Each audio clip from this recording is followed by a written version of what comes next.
ॐ यच्छन्दसामृषभो विश्वरूपः छन्दोभ्योऽध्यमृतात् सम्बभूव समेन्द्रो मेधया शृणोतु अमृतस्य देवधारणो भूयासम् शरीरं मे विचर्षणम् जिह्वा मे मधुमत्तमा कर्णाभ्यां भूरिविश्रुवम् ब्रह्मणः कोशोऽसि मेधया पिहितः श्रुतं मे गोपाय ॐ शान्तिः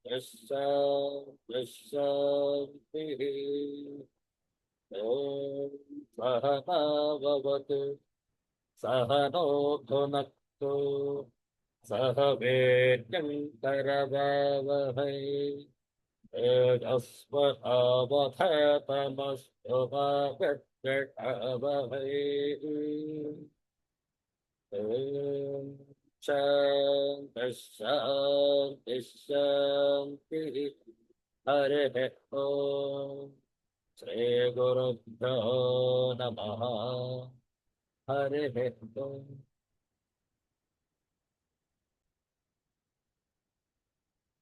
Universal prayer. Let's stand this together. O hidden life, vibrant in every atom. O hidden light, shining in every creature. O hidden love, embracing all in oneness.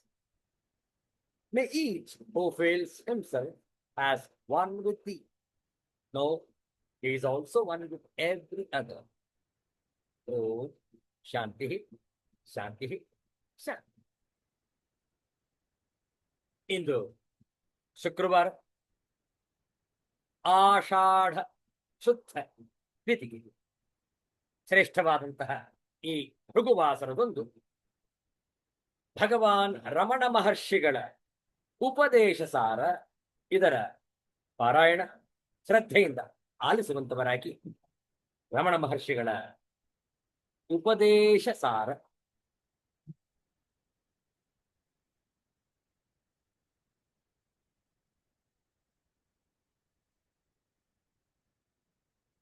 कर्तुराज्ञया प्राप्यते फलम् कर्म किं परं कर्म तज्जडं कृतिमहोदधौ पतनकारणं फलमशाश्वतं गतिनिरोधकम् ईश्वरार्पितं नेच्छया कृतं चित्तशोधकं मुक्तिसाधकं कायवाङ्मनः कार्यमुत्तमम् पूजनं जपश्चिन्तनं क्रमात् जगत ईषधि युक्त सेवनम् अष्टमूर्तिभृद्देव पूजनम् उत्तमस्तवादुच्चमन्दतः चित्तजं जप ध्यानमुत्तमम् आद्यधारय स्रोतसा समम् सरलचिन्तनं विरलतः परम् भेदभावनात् सोऽहमित्यसौ भावनाभिदा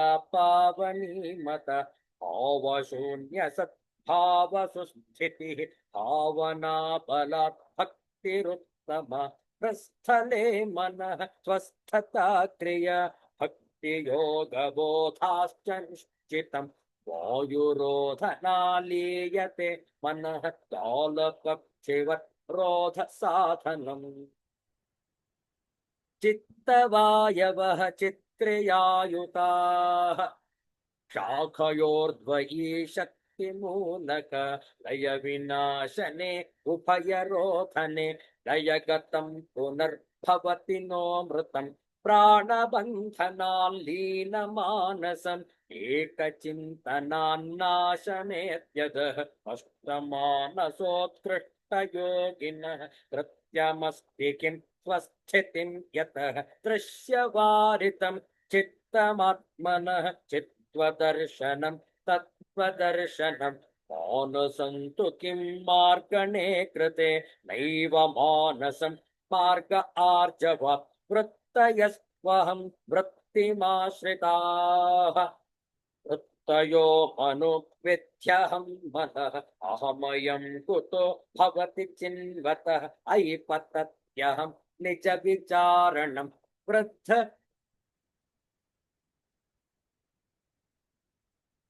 अहमयं कुतो भवति चिन्वतः अयि पतत्यहं निज विचारणम् अहमिनाशभाग्यहमहन्तया स्फुरति हृत्स्वयं परमपूर्णसत् इदमहं पदाभिख्यमन्वहम् अहमिलीनकेऽप्यलय सत्तय विग्रहेन्द्रिय प्राणधीतमः नाहमेकसत्तज्जडं ह्यसत् स्वभासिका चित्त्ववेतर सत्तया हि चित्तया ह्यहम् ईश जीवयोर्वेषधीभिदा सत्स्वभावतो वस्तु केवलम् वेषहानतः स्वात्मदर्शनम् ईशदर्शनम् स्वात्मरूपतः आत्मसंस्थितिः स्वात्मदर्शनम् आत्मनिर्द्वयादात्मनिष्ठता ज्ञानवर्जिता ज्ञानहीनचित् ज्ञानमस्ति किं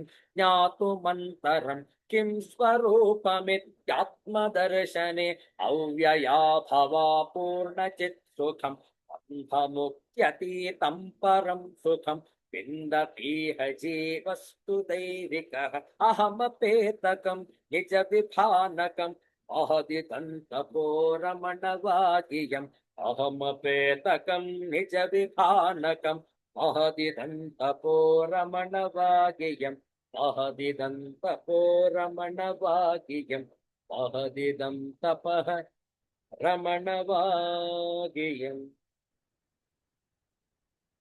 श्री सद्गुरुनाथ महाराज की जय। ಭಗವಾನ್ ರಮಣ ಮಹರ್ಷಿಗಳು ಈ ಉಪದೇಶ ಸಾರದಲ್ಲಿ ಮನುಜನು ಕೈಗೊಳ್ಳಬೇಕಾದಂತಹ ಯಾವುದಾದರೂ 4 ಮಾರ್ಗಗಳಲ್ಲಿ ಯಾವುದಾದರೂ ಮಾರ್ಗವನ್ನು ಆತನು ಅನುಸರಿಸಬಹುದು. ಆದ್ದರಿಂದ ಈ 4 ಮಾರ್ಗಗಳನ್ನು ಈ ಉಪದೇಶ ಸಾರದಲ್ಲಿ ತಿಳಿಸಿದ್ದಾರೆ ಭಗವಾನ್ ರಮಣ ಮಹರ್ಷಿಗಳು. ಮೂಲತಃ ತಮಿಳ್ ಭಾಷೆಯಲ್ಲಿ ಇದು ಇರುವುದು. ಆನಂತರ ಕಾವ್ಯಕಂಠ ಗಣಪತಿ ಮುನಿ ಇದನ್ನು ಸಂಸ್ಕೃತಕ್ಕೆ ತರ್ಜುಮೆ ಮಾಡಿದರು. ಕರ್ಮಯೋಗ, ಭಕ್ತಿಯೋಗ, ಅಷ್ಟಾಂಗ ಯೋಗ ಅಥವಾ ರಾಜಯೋಗ ಮತ್ತು ಜ್ಞಾನಯೋಗ ಈ 4 ಮಾರ್ಗಗಳನ್ನು ಕೂಡ ಈ ಉಪದೇಶ ಸಾರದಲ್ಲಿ ತಿಳಿಸಿದ್ದಾರೆ. ಯಾವಾಗಲಾದರೂ ಸಮಯವಾದಾಗ ಇದರ ಬಗ್ಗೆ ಸಂಪೂರ್ಣ ವಿವರವನ್ನು ನೋಡೋಣ. ಇಂದು ಶುಕ್ರವಾರ ಒಂದು ಸುಂದರವಾದ ಭಜನೆಯನ್ನು ಮಾಡೋಣ. ಭಜನೆಯ ಸಾಹಿತ್ಯವನ್ನು ಪರದೆ ಮೇಲೆ ಹಂಚಿಕೊಳ್ತೇವೆ. ಈ ಆಷಾಢ ಮಾಸದ ಪ್ರಾರಂಭದಲ್ಲಿ ಪ್ರತಿಯೊಬ್ಬರೂ ಕೂಡ ಅಧ್ಯಾತ್ಮದ ಜಾಗೃತಿಯನ್ನು ಉಂಟು ಮಾಡಿಕೊಳ್ಳಲು ಈ ಮಾಸ ಅತ್ಯಂತ ಶ್ರೇಷ್ಠ ಮಾಸ. ಯಾವುದೇ ರೀತಿಯಾದಂತಹ ಮದುವೆ, ಮುಂಜಿ, ಗೃಹ ಪ್ರವೇಶಗಳು ಇರುವುದಿಲ್ಲ. ಶೂನ್ಯ ಮಾಸ ಅಂತಲೂ ಕೂಡ ಈ ಮಾಸವನ್ನು ಕರೀತಾರೆ. ಆದ್ದರಿಂದ ಅಧ್ಯಾತ್ಮದ ಸಾಧನೆಗಾಗಿ ಪೂರಕವಾಗಿರುವಂತಹ ಈ ಮಾಸದಲ್ಲಿ ಒಂದು ಸುಂದರವಾದ ಹಿಂದಿ ಭಜನೆಯನ್ನು ಹಾಡೋಣ. ನಾವು ಹೇಳ್ಕೊಡ್ತೇವೆ, ತಾವು ಪುನರಾವರ್ತಿಸಬಹುದು.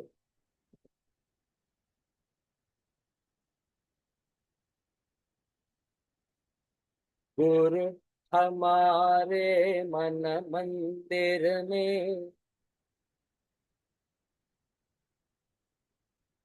गुरु हमारे प्यार,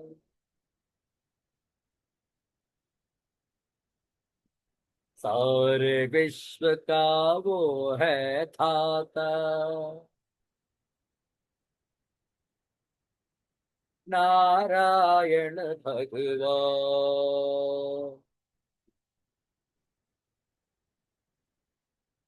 ओम गुरुदेव जय गुरुदेव, ओम गुरुदेव जय गुरुदेव, ओम गुरुदेव जय गुरुदेव। ओम गुरुदेव जय गुरुदेव। गुरु हमारे तन मन सब है, गुरु हमारे प्राण।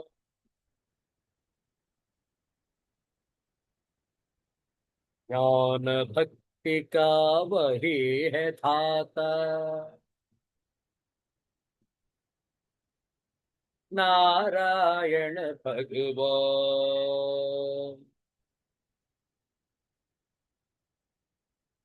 ओम गुरुदेव जय गुरुदेव। ओम गुरुदेव जय गुरुदेव।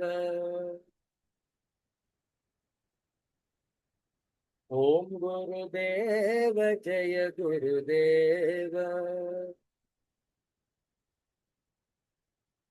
ओम गुरुदेव जय गुरुदेव। गुरु हमारे धन दौलत है, गुरु हमारे प्यार। सारे विश्व को ज्ञान प्रदाता, नारायण भगवान।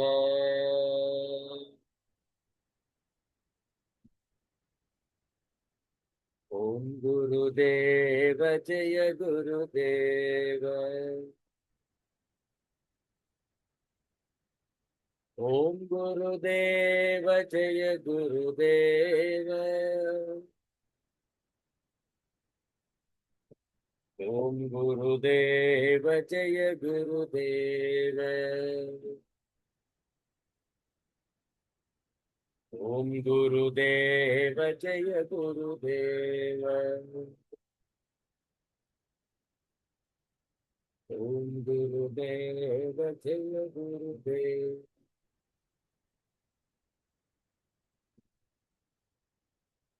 सिद्धांत अवधूत चिंतन श्री गुरुदेव दत्त। जय जय रघुवीर समर्थ श्री सद्गुरुनाथ महाराज की जय। हर हर नमः पार्वती पतये, हर हर महादेव शंभो। ಪ್ರತಿ ಶುಕ್ರವಾರದಂತೆ ಇಂದು ಕೂಡ ವಿವೇಕ ಚೂಡಾಮಣಿಯನ್ನು ಅಧ್ಯಯನ ಮಾಡೋಣ. ಪ್ರಾರಂಭದಲ್ಲಿ ಕೆಲವು ಶ್ಲೋಕಗಳ ಪಾರಾಯಣ.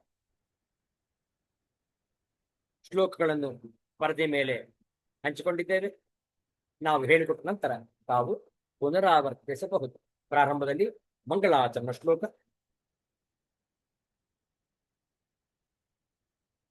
ಸರ್ವ ವೇದಾಂತ ಸಿದ್ಧಾಂತ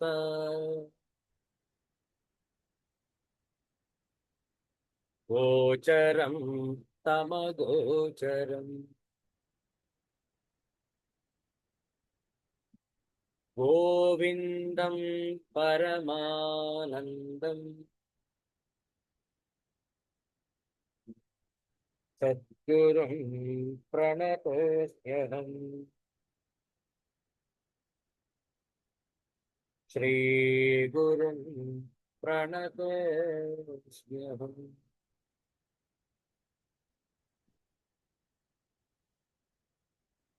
ವಿವೇಕ ಚೂಡಾಮಣಿಯ 251ನೆಯ ಶ್ಲೋಕ.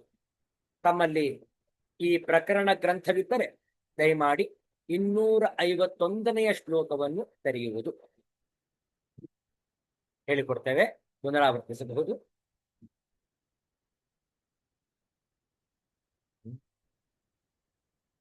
ಹೃತ್ಕಾರ್ಯಂ ಸಕಲಂ ಘಟಾದಿ ಸತತಂ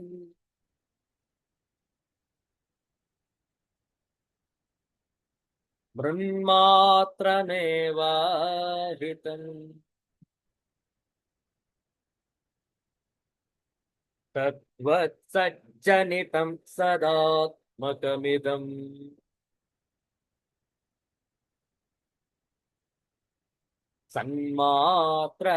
सन्मात्रमेवाखिलम्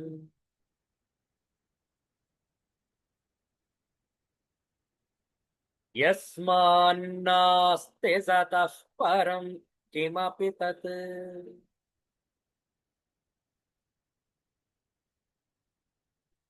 सत्यं स आत्मा स्वयम्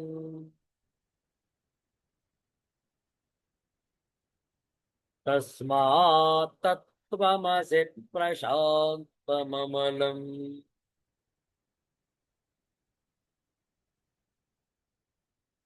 ब्रह्माद्वयं यत्परम्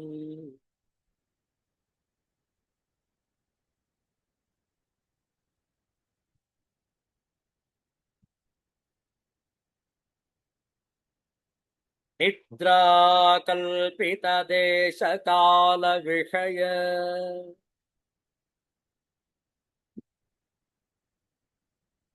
ज्ञात्रादि सर्वै यथा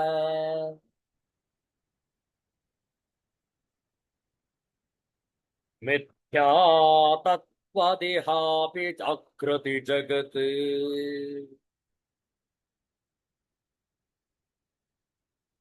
स्वज्ञानकार्यत्वतः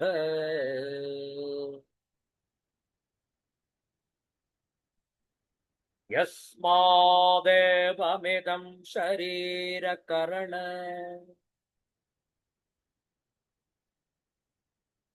प्राणाहमाद्यप्यसत्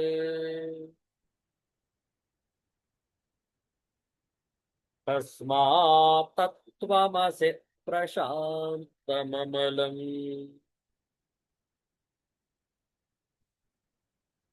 ब्रह्माद्वयं यत्परम्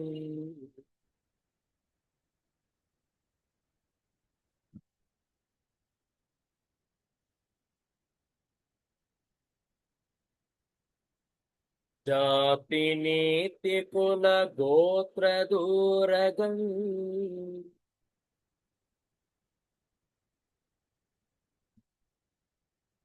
नामरूपगुणदोषवर्जितम्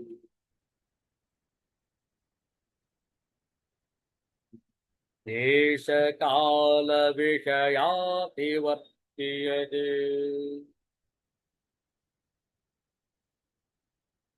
ब्रह्म तत्त्वमसि भावयात्मनि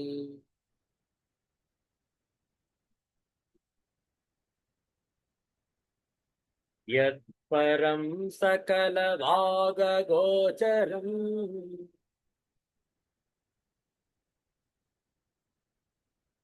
गोचरं विमलबोधचक्षुषः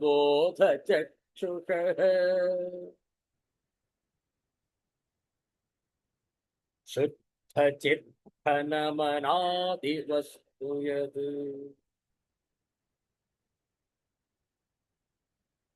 ब्रह्म तत्त्वमसि भावयात्मनि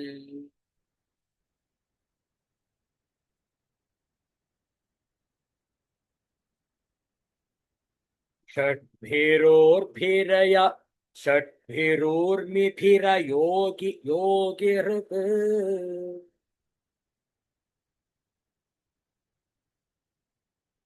भावितं न करणैर्विभावितम्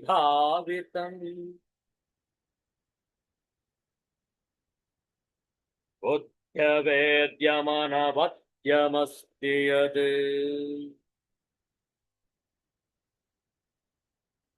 ब्रह्म तत्त्वमसि भावयात्मनि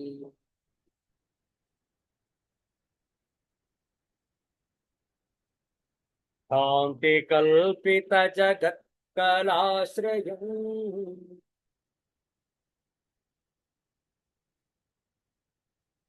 स्वाश्रयं च सजसद्विलक्षणम्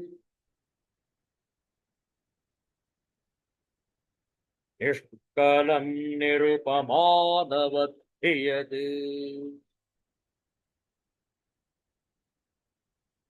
ಬ್ರಹ್ಮ ತತ್ವಮಸಿ ಭಾವಯಾತ್ಮನಿ.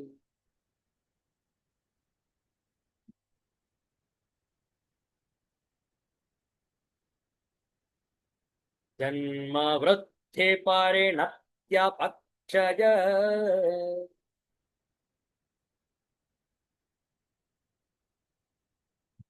ವ್ಯಾಧಿನಾಶನ ವಿಹೀನಮವ್ಯಯಂ.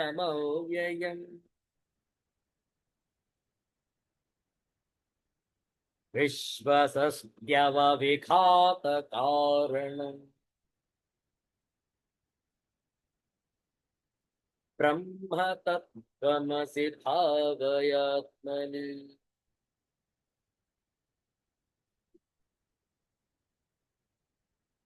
ಶ್ರೀ ಗುರುಭ್ಯೋ ನಮಃ. ಬ್ರಹ್ಮ ಭಾವನೆಯ ಈ ತತ್ವ ವಿಚಾರದಲ್ಲಿ ಧ್ಯಾನಕ್ಕೆ ಪೂರಕವಾಗಿರುವಂತಹ ಶ್ಲೋಕಗಳು, ಒಂದೊಂದು ಶ್ಲೋಕವನ್ನು ಕೂಡ ನಾವು ಮನನ ಮಾಡ್ತಾ ಹೋದ್ರೆ ಧ್ಯಾನವನ್ನು ಮಾಡಲು ಅತ್ಯಂತ ಸುಲಭ ಸಾಧನವಾಗುವುದು. 257ನೆಯ ಶ್ಲೋಕ ಮತ್ತೊಮ್ಮೆ ಹೇಳುವ. ಜನ್ಮ ವೃದ್ಧಿ ಪರಿಣತ್ಯಪಕ್ಷಯ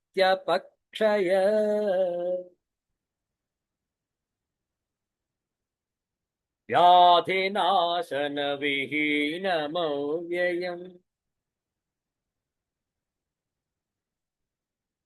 ವಿಶ್ವಸಸ್ಯವಿಘಾತ ಕಾರಣಂ ಬ್ರಹ್ಮ ತತ್ವಮಸಿ ಭಾವಯಾತ್ಮನಿ.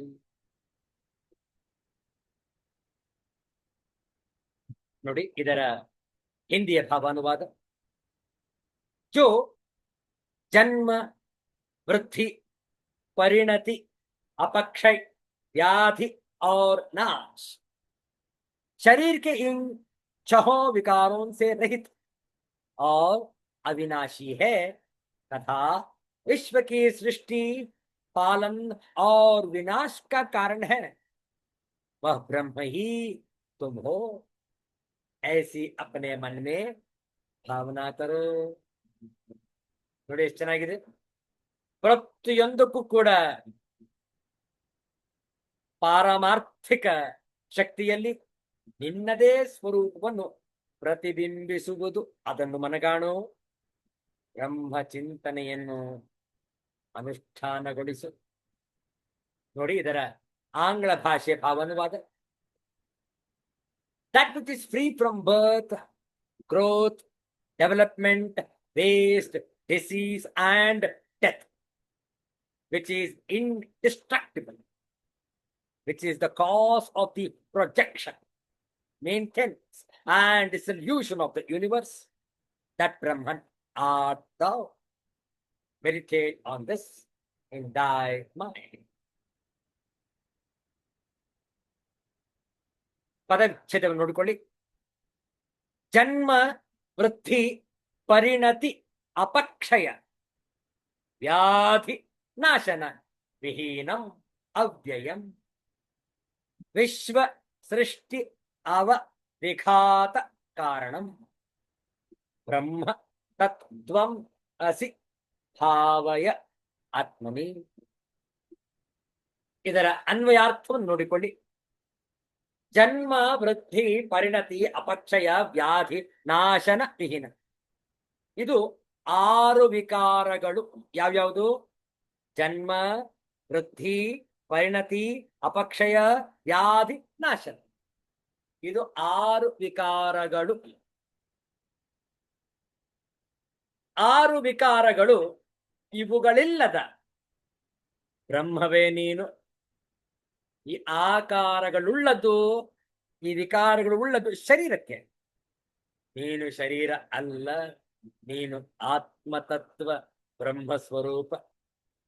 ಅವ್ಯಯಂ, ನೀನು ವಿಕಾರ ಶೂನ್ಯ.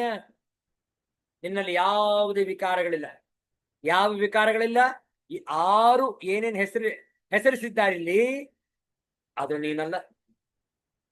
ವಿಶ್ವ ಸೃಷ್ಟಿ ಅವವಿಘಾತ ಕಾರಣ, ವಿಶ್ವದ ಸೃಷ್ಟಿ ಅವ ಸ್ಥಿತಿ ವಿಘಾತ ನಾಶ ವಿಶ್ವದ ಸೃಷ್ಟಿ ಸ್ಥಿತಿ ಲಯಗಳಿಗೆ ಕಾರಣವಾದ ತತ್ ಬ್ರಹ್ಮ, ಆ ಬ್ರಹ್ಮವೇ ತ್ವಂ ಅಸಿ, ನೀನಾಗಿರುವೆ. ಆತ್ಮನಿಭಾವಯ, ಅದನ್ನು ಚಿಂತಿಸು, ಅನುಷ್ಠಾನಗೊಳಿಸು, ಮನಗಾಣು. 257ನೇ ಶ್ಲೋಕದ ತಾತ್ಪರ್ಯವನ್ನು ನೋಡಿ ಅನಂತರ ವಿವರವನ್ನು ನೋಡೋಣ. ಜನ್ಮ, ವೃದ್ಧಿ, ಪರಿಣಾಮ, ಕ್ಷಯ, ರೋಗ, ವಿನಾಶ ಇವುಗಳಿಲ್ಲದ, ಆದುದರಿಂದಲೇ ಅವ್ಯಯವಾದ ವಿಶ್ವದ ಸೃಷ್ಟಿ ಸ್ಥಿತಿ ಲಯಗಳಿಗೆ ಕಾರಣವಾಗಿರುವ ಆ ಬ್ರಹ್ಮವೇ ನೀನಾಗಿರುವೆ. ಇದನ್ನು ಮನಸ್ಸಿನಲ್ಲಿ ಅನುಸಂಧಾನ ಮಾಡು. ಈಗ ನೋಡಿ, ಈ 6 ಹೆಸರುಗಳನ್ನು ಹೇಳಲಾಗಿದೆ, ಹೌದಲ್ಲ? ಈ 6 ಹೆಸರುಗಳು ಶರೀರಕ್ಕೆ ಸಂಬಂಧಿಸಿದ್ದು. ಹೇಗೆ ನೋಡಿ, ಜನ್ಮ, ಯಾವುದಕ್ಕೆ ಜನ್ಮ? ಶರೀರಕ್ಕೆ ಜನ್ಮ. ಆತ್ಮತತ್ವ ಯಾವಾಗಲೂ ಇರುವುದೇ, ಶರೀರವಿರಲಿ ಶರೀರವಿಲ್ಲದಿರಲಿ. ಜನ್ಮ ಯಾವುದಕ್ಕೆ? ಶರೀರಕ್ಕೆ. ಆಯಿತು. ಇದನ್ನು ಆಚಾರ್ಯ ಶಂಕರರು ಷಡ್ವಿಕಾರ ಅಂತ ಕರೀತಾರೆ.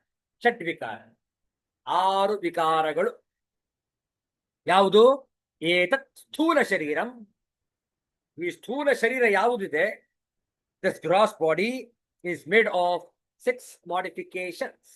The first one is birth, ಜನ್ಮ. ಅಲ್ಲಿ ಪದಗಳು ಬೇರೆ ಇದೆ. ಜಾಯತೆ, ವರ್ತತೆ, ವಿಪರಿಣಮತೆ, ಅಪಕ್ಷೀಯತೆ, ವಿನಶ್ಯತಿ. ಮೊದಲನೇದು ಅಸ್ಥಿ. ಅಸ್ಥಿ ಅಂದ್ರೆ ಅರ್ಥ ಏನು? ಇದೆ ಅಂತ ಅರ್ಥ ಸಂಸ್ಕೃತದಲ್ಲಿ. ಅಸ್ಥಿ ಮಹಾಪ್ರಾಣ ಹೇಳ್ಬಿಟ್ರೆ ಮೂಳೆ ಅಂತ ಆಗ್ಬಿಡತ್ತೆ. ಇಲ್ಲಿ ಅಸ್ಥಿ ಮಹಾಪ್ರಾಣ ಹೇಳ್ತಾ ಇದ್ದ ಅಲ್ಪ ಪ್ರಾಣ. ಅಸ್ಥಿ, ಅಸ್ಥಿ ಅಂದ್ರೆ ಇದೆ. ಯಾವುದಿದೆ? ಒಂದು ಭ್ರೂಣ ಮಾತೆಯ ಗರ್ಭದಲ್ಲಿ ಬೆಳೀತಾ ಇದೆ, ಒಂದು ಜೀವ ಅಲ್ಲಿ ಸೃಷ್ಟಿಯಾಗಲಿದೆ, ಸೃಷ್ಟಿಯ ಹಂತಕ್ಕೆ ಹೋಗ್ತಾ ಇದೆ. ಆ ಮಾತೆ ಗರ್ಭಿಣಿಯಾಗಿದ್ದಾಳೆ. ಅಸ್ಥಿ, ಒಂದು ಭ್ರೂಣ, ಒಂದು ಜೀವ ಅಲ್ಲಿ ಇದೆ. ಅದೇ ಮೊದಲನೇ ವಿಕಾರ. ಯಾಕೆ? ಆತ್ಮಸ್ವರೂಪಕ್ಕೆ ಯಾವುದೇ ವಿಕಾರಗಳಿಲ್ಲ, ಅದು ವಿಕಾರರಹಿತ. ಆದರೆ ಈಗ ಭ್ರೂಣ ಬೆಳೀತಾ ಇದೆ, ವಿಕಾರಗಳನ್ನು ತಾಳ್ತಾ ಇದೆ, ಆದ್ದರಿಂದ ಅಸ್ಥಿ ಇದೆ. ಮಾತೆಯ ಗರ್ಭದಲ್ಲಿ ಮೊದಲನೇ ವಿಕಾರ ಅಸ್ಥಿ.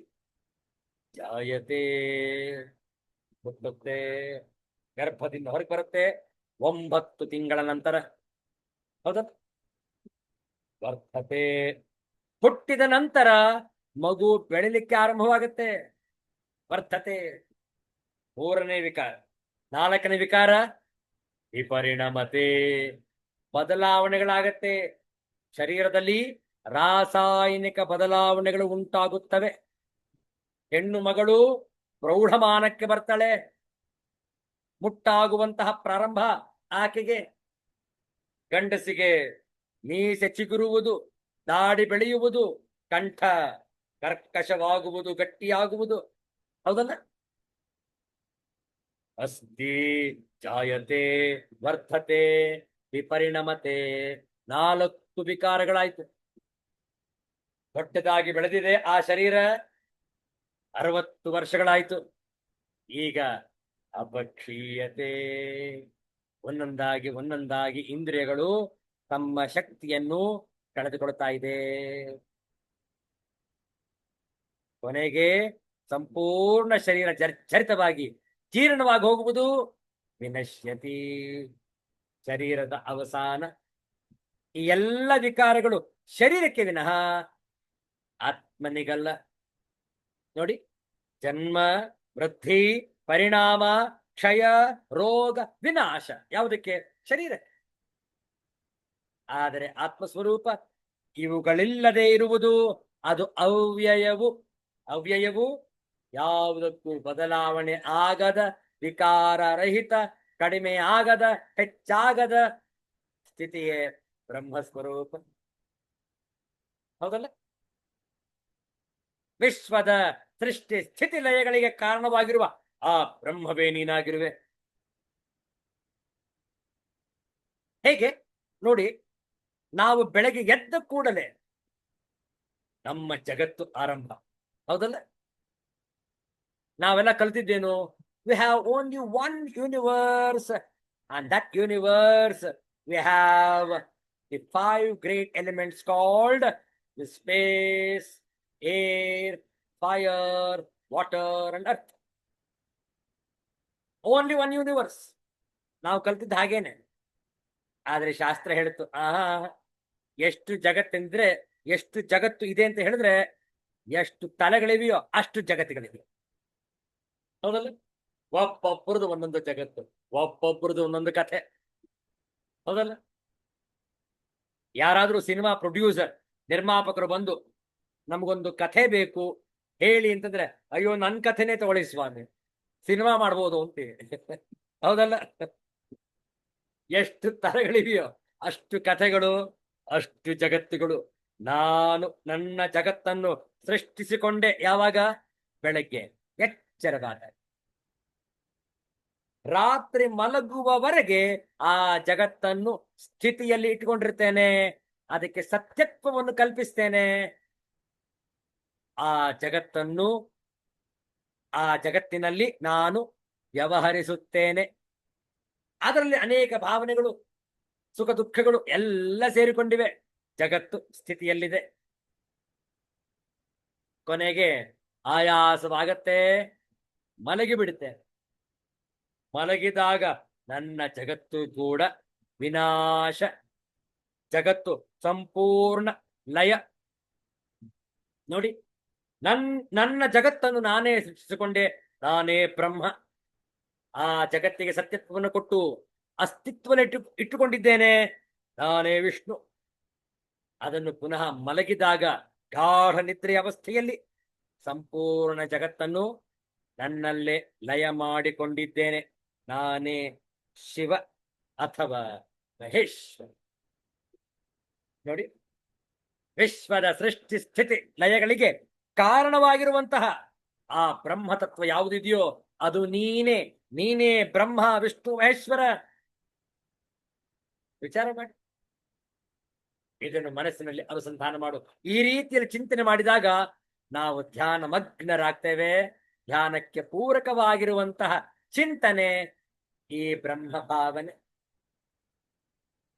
ಅರ್ಥ ಆಯ್ತಲ್ಲ? ಮುಂದೆ ನೋಡೋಣ. ಹಸ್ತಭೇದಮನ ಪಾಸ್ತಲಕ್ಷಣಂ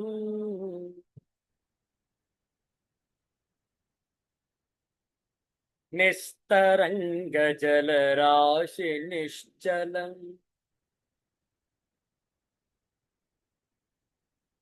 ನಿತ್ಯಮುಕ್ತಮವಿಭಕ್ತಮೂರ್ತಿಯದೇ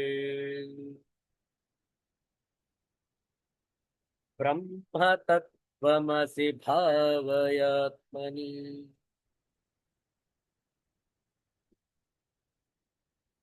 ಅಸ್ತಭೇದಂ ಅನಪಾಸ್ತ ಲಕ್ಷಣಂ ನಿಸ್ತರಂಗ ಜಲರಾಶಿ ನಿಶ್ಚಲಂ ನಿತ್ಯಮುಕ್ತಂ ಅವಿಭಕ್ತಮೂರ್ತಿ ಯತ್ ಬ್ರಹ್ಮ ತತ್ವಂ ಅಸಿ ಆತ್ಮನಿ ಭಾವಯ. ಮತ್ತೊಮ್ಮೆ ನೋಡುವ ಈ ಶ್ಲೋಕವನ್ನು.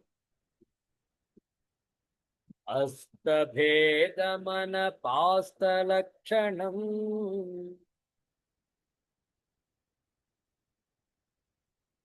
ನಿಸ್ತರಂಗ ಜಲರಾಶಿ ನಿಶ್ಚಲಂ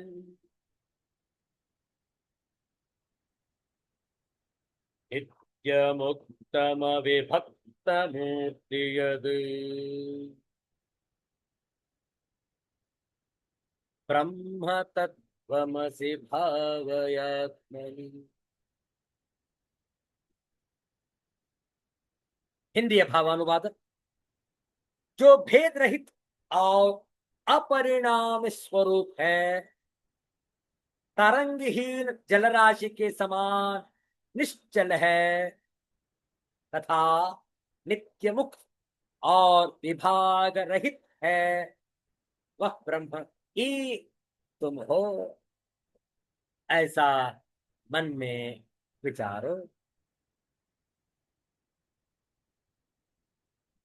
That which is free from differentiation, whose essence is never non-existent, which is unmoved like the ocean without waves, the ever free of indivisible form, that Brahman art thou.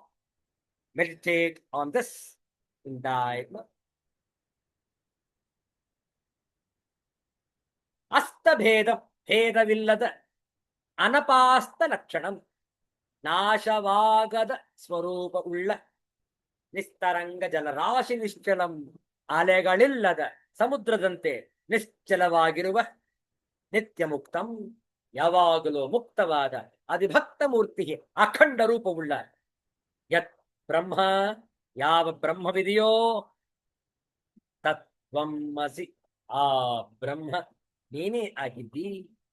ಆತ್ಮನಿ ಭಾವಯ, ಈ ರೀತಿಯಲ್ಲಿ ನಿನ್ನ ಹೃದಯದಲ್ಲಿ ಚಿಂತಿಸು, ಅನುಷ್ಠಾನ ಮಾಡು, ಮನನ ಮಾಡು.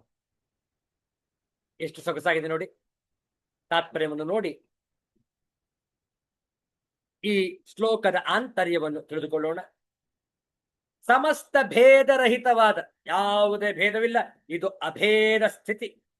ಸಮಸ್ತ ಭೇದರಹಿತವಾದ ನಾಶವಾಗದ ಸ್ವರೂಪವುಳ್ಳ ಅವ್ಯಯಂ, ಯಾವುದೇ ನಾಶವಿಲ್ಲ ಇದಕ್ಕೆ, ಅವಿನಾಶಿ, ಅಲೆಗಳಿಲ್ಲದ ಸಮುದ್ರದಂತೆ ನಿಶ್ಚಲವಾಗಿರುವ. ಕಲ್ಪನೆ ಮಾಡಿ, ಸಮುದ್ರ ಇದೆ, ಅಲೆಗಳಿಲ್ಲ, ನೀರೆಲ್ಲವೂ ತಟಸ್ಥವಾಗಿ, ಅಷ್ಟು ನಿಶ್ಚಲವಾಗಿರುವಂತಹ ಸ್ವರೂಪ ಬ್ರಹ್ಮ ಸ್ವರೂಪ, ಯಾವಾಗಲೂ ಮುಕ್ತವಾದ, ಇದಕ್ಕೆ ಬಂಧನವೇ ಇಲ್ಲ. ನೋ ಬಾಂಡೇಜ್ ವಾಟ್ಸೋ ಎವರ್, ಯಾವಾಗಲೂ ಮುಕ್ತವಾದ ಅಖಂಡ ರೂಪವುಳ್ಳ. ಅಖಂಡ ರೂಪವುಳ್ಳ ಅರ್ಥ ಏನು? ಅದು ವಿಭಾಗವಿಲ್ಲದೆ ಇರುವುದು, ಪ್ರಾಣಿಗಳಲ್ಲಿ ವಿಭಾಗವಾಗಿರುವಂತೆ ಕಾಣುತ್ತಿರುವುದು. ಅವಿಭಕ್ತಂಚ ಭೂತೇಶು ವಿಭಕ್ತಮಿವ ಚ ಸ್ಥಿತ. ಭಗವದ್ಗೀತೆಯ ಕ್ಷೇತ್ರ ಕ್ಷೇತ್ರಜ್ಞ ವಿಭಾಗ ಯೋಗದ 16ನೆಯ ಶ್ಲೋಕ. ಅವಿಭಕ್ತಂಚ ಭೂತೇಶು, ಸೃಷ್ಟಿಯಲ್ಲಿ ಯಾವುದೂ ಕೂಡ ಭೇದರಹಿತವಾಗಿ ಇರುವುದಾದರೂ ವಿಭಕ್ತ ನಿವಚ ಸ್ಥಿತ, ಏನೋ ಬೇರೆ ಬೇರೆ ಬೇರೆ ಬೇರೆ ಅನ್ನುವ ರೀತಿಯಲ್ಲಿ ಕಾಣುವುದಷ್ಟೇ. ಆದರೆ ಇದು ಅಭೇದ ಸ್ಥಿತಿ. ಯಾಕೆ? ಪ್ರತಿಯೊಬ್ಬರದು ಒಂದೊಂದು ಶರೀರ. ನನ್ನ ಶರೀರ ನಿಮ್ಮ ಹಾಗಿಲ್ಲ, ನಿಮ್ಮ ಶರೀರ ಅವರ ಹಾಗಿಲ್ಲ, ಹೌದಲ್ಲ? ಬೇರೆ ಬೇರೆ ತಾನೆ? ಹೌದು. ಆದರೂ ಎಲ್ಲ ಶರೀರ ಯಾವ ಚೈತನ್ಯದ ಶಕ್ತಿಯೊಂದಿಗೆ ನಡೆಯುತ್ತಿದೆ ಅದು ಒಂದೇ. ಅದು ಪ್ರಾಣಿ ಆಗಿರಲಿ, ಪಕ್ಷಿ ಆಗಿರಲಿ, ಮನುಷ್ಯನಾಗಿರಲಿ, ಸಸ್ಯವರ್ಗವಾಗಿರಲಿ, ಜಲಚರ ಪ್ರಾಣಿಗಳಿರಲಿ, ಪ್ರತಿಯೊಂದರಲ್ಲೂ ಕೂಡ ಒಂದೇ ತತ್ವ, ಅದೇ ಚೈತನ್ಯ ಶಕ್ತಿ, ಅದೇ ಆತ್ಮಸ್ವರೂಪ. ಹೌದು, ಶರೀರ ಭಿನ್ನವಾಗಿದೆ, ಆದರೆ ಶರೀರ ನಡೆಸುವಂತಹ ಚೈತನ್ಯ ಒಂದೇ ಆಗಿದೆ. ಆ ಒಂದೇ ಆಗಿರುವಂತಹ ತತ್ವವನ್ನು ಚಿಂತಿಸು. ನೋಡಿ, ಇದಕ್ಕೆ ಹೇಳಿದ್ರು ನಾವು ಐಕ್ಯ ಮಂತ್ರ. ಎಲ್ಲರನ್ನು ಕೂಡ ಒಟ್ಟುಗೂಡಿಸುವಂತಹ ಧರ್ಮ ಯಾವುದು ಅಂದ್ರೆ ಅದು ಕೇವಲ ಭಾರತೀಯ ಧರ್ಮಶಾಸ್ತ್ರ, ನಮ್ಮ ಸನಾತನ ಧರ್ಮ. ಯಾವುದೇ ಭೇದ ಇಲ್ಲ ಸ್ವಾಮಿ, ಎಲ್ಲರೂ ಮನುಷ್ಯರೇ, ಎಲ್ಲರೂ ಕೂಡ ದೈವ ಸ್ವರೂಪಿಗಳೇ, ಹೌದಲ್ಲ? ಅಧ್ಯಾತ್ಮದ ಚಿಂತನೆಯಲ್ಲಿ ಸನ್ಮಾನ್ಯ ಶ್ರೀ ಡಿ ವಿ ಗುಂಡಪ್ಪನವರು ಮುಕ್ತಕದಲ್ಲಿ 501ನೇ ಮುಕ್ತಕದಲ್ಲಿ ಬಹಳ ಸುಂದರವಾಗಿ ತಿಳಿಸ್ತಾರೆ ಈ ವಿಚಾರವನ್ನು. ನೋಡಿ, ಯುಕ್ತಿ ಸಾಮ್ರಾಜ್ಯದಲ್ಲಿ ಭಕ್ತಿ ಬಡ ಪರದೇಶಿ, ಶಕ್ತಿ ಚತುರತೆಯುಡುಗಿ ನೀನು ಸೋತಂತು, ಉತ್ಕ್ರಮಣದರೆ ಮನದಿ ದೈವವನು ಪಿಡಿದೇನು, ಭಕ್ತಿ ರಕ್ತದಿ ಪರಿಗೆ ಮಂಕುತಿಮ್ಮ, ಭಕ್ತಿ ರಕ್ತದಿ ಪರಿಗೆ ಮಂಕುತಿಮ್ಮ. ಮಂಕುತಿಮ್ಮ. ಚತುರತೆ ಯುಡುಗಿ, ಚತುರತೆ ಉಡುಗಿ, ಉತ್ಕ್ರಮಣದರೆಮನದಿ, ಉತ್ಕ್ರಮಣದಿ ಅರೆಮನದಿ. ಚತುರತೆ, ಚಾಲಾಕಿತನ, ಉತ್ಕ್ರಮಣ, ಅಂತ್ಯಕಾಲ. ನಮ್ಮ ಅತಿ ಬುದ್ಧಿವಂತಿಕೆ ಉಪಯೋಗಿಸಿ ನಾವು ನಡೆಸುವ ಜೀವನದಲ್ಲಿ ಹಲವಾರು ಚತುರತೆಗಳನ್ನು ಬಳಸಿ ಬದುಕಬಹುದು. ಹಾಗೆ ಬದುಕುವಾಗ ದೈವ ಭಕ್ತಿ ಎನ್ನುವುದು ನಮ್ಮಲ್ಲಿ ತೊರಗುತ್ತದೆ, ಬಡವಾಗುತ್ತದೆ. ದೇಹದ ಶಕ್ತಿಯು ಅಡಗಿ ನಾವು ಸೊರಗಿದಾಗ ನಮ್ಮದೆಲ್ಲ ಮುಗಿಯಿತು. ಹೇ ಪರಮಾತ್ಮ, ನೀನೇ ಗತಿ ಎಂದು ಸಾಯುವ ಸಮಯದಲ್ಲಿ ಭಕ್ತಿ ತೋರಿದರೆ ಏನು ಪ್ರಯೋಜನವಿಲ್ಲ. ಭಕ್ತಿ ಎನ್ನುವುದು ನಮ್ಮ ದೇಹದಲ್ಲಿ ರಕ್ತ ಹರಿದಂತೆ ನಮ್ಮ ಮನಸ್ಸಿನಲ್ಲಿ ಸದಾಕಾಲ ಪ್ರವಹಿಸುತ್ತಿರಬೇಕು ಎಂದು. ಭಕ್ತಿ ನಮ್ಮಲ್ಲಿ ಹೇಗಿರಬೇಕು ಎನ್ನುವುದನ್ನು ಪ್ರಸ್ತಾಪಿಸಿದ್ದಾರೆ ಮಾನ್ಯ ಗುಂಡಪ್ಪನವರು ನಮಗೆ ಈ ಮುಕ್ತಕದ.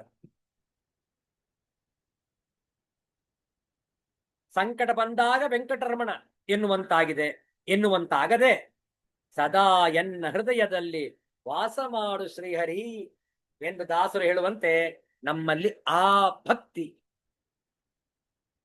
ಬರಬೇಕು. ಅದನ್ನೇ ಭಕ್ತಿ ಎನ್ನುವುದು. ಸದಾ ಪ್ರವಹಿಸುವ ವಾಹಿನಿಯಾಗಬೇಕು. ತಿರುವನಂತಪುರದ ರಾಜ ಕುಲಶೇಖರರು ತಮ್ಮ ಮುಕುಂದಮಾಲಾ ಸ್ತೋತ್ರದಲ್ಲಿ ಪ್ರಾಣಾವಸಾನ ಸಮಯೇ ಕಫ ವಾತ ಪಿತ್ತೈಹಿ ಕಂಠಾವರೋಧನ ವಿಧವು ಸ್ಮರಣಂ ಕುತಸ್ತೆ ಎನ್ನುತ್ತಾರೆ.